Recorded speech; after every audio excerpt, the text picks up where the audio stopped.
So there's a loop here in Blackpool. It's only 6 months old, January 11th, 2016.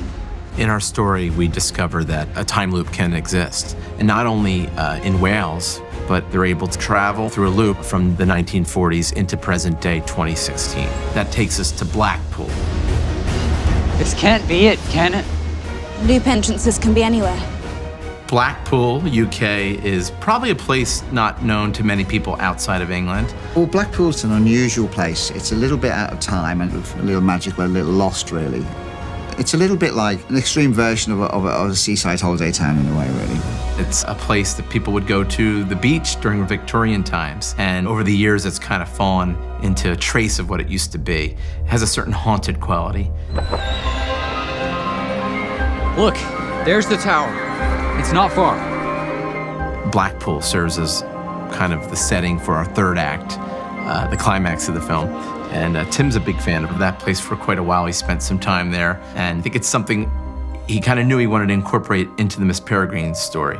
Well, I mean, I've done a lot of shooting. I've made a lot of films in England, and that place, it just had weird, sort of strange elements. It just felt right for this film.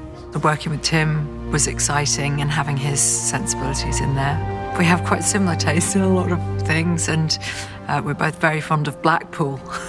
It has a really unusual energy about it, and something that I could see really translating beautifully to screen. Blackpool, being a very specific environment, helped enormously, and being in the tower and in the circus, and actually physically seeing the fantastical nature of that space. You, Jake, content to age and die as if you had not the gift of peculiarity at all? Those things help you find your way in a story. When you walk into a space and the space is correct, like walking into that circus set, it's just, okay, I get it. You know, we wanted a real place. Instead of building the whole thing, we just felt like it was important to be in that sort of environment. And I find in a movie like this, which is much more sort of grounded, we tried to use as much real things as possible. I think a lot of films aren't made this way, you know. For a lot of movies, you would just make the facade that you need to shoot and then you tear it down. But these are buildings you can walk through as a spectator, not even watching the movie, and kind of get lost in the story. And the building itself is telling you a story.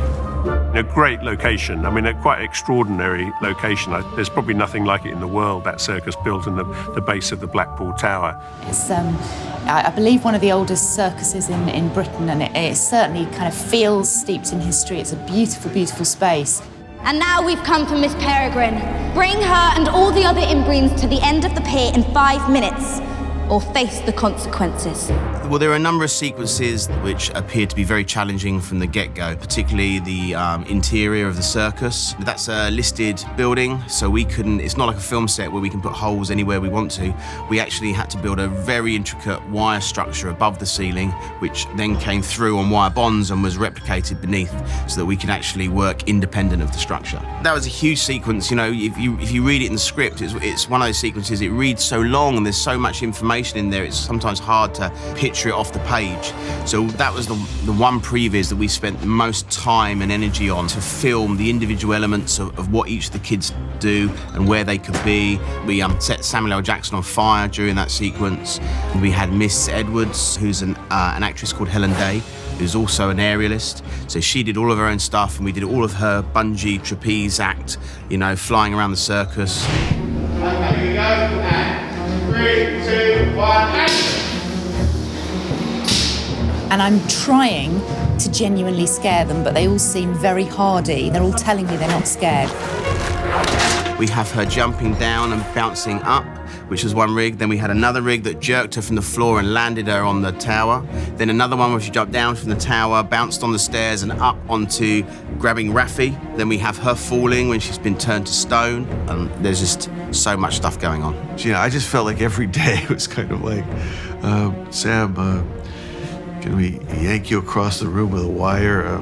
Sam can, oh, we're gonna light you on fire today. Oh, we're gonna put these white contacts in, we're gonna blow a wind machine full blast on you, you know? It's like, oh, and also act. It was just fun.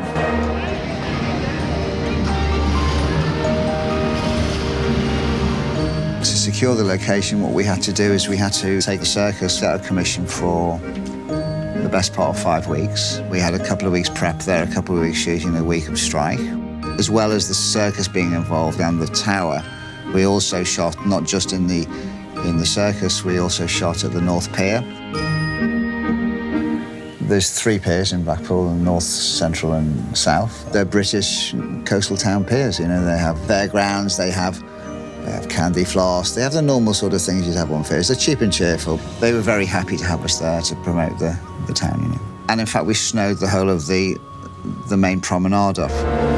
We actually dressed Blackpool Tower and the road in front of Blackpool for the snow scene, which was great fun, dressing the road to the level that Tim was happy with. We used a lot of snow, covered a large area, and then had to replicate that when we came back to the studios and go onto our pier set, which has been built.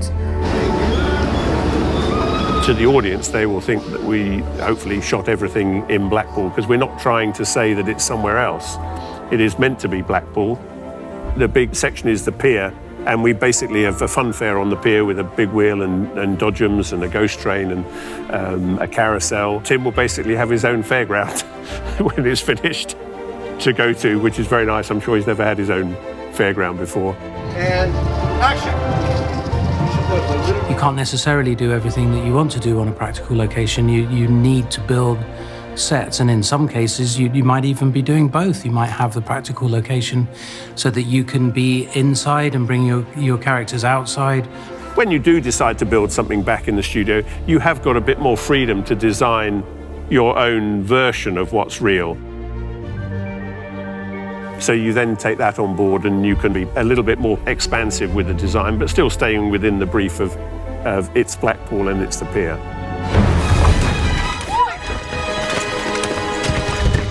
Skeleton, so that's like a Tim Burton signature piece, really. He loves a skeleton.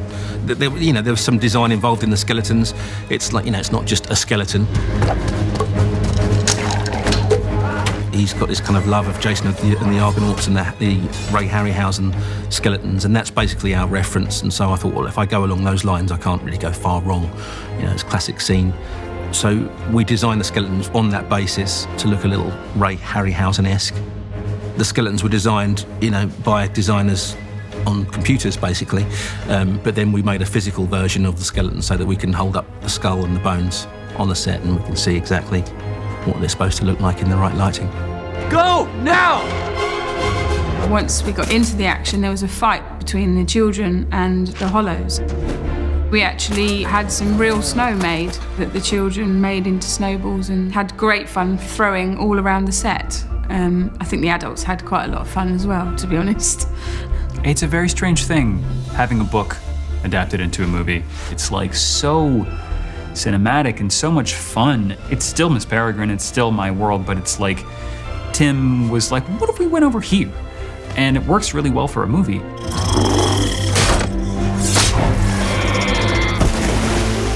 The setting in Blackpool kind of serves as a bit of a departure from the book.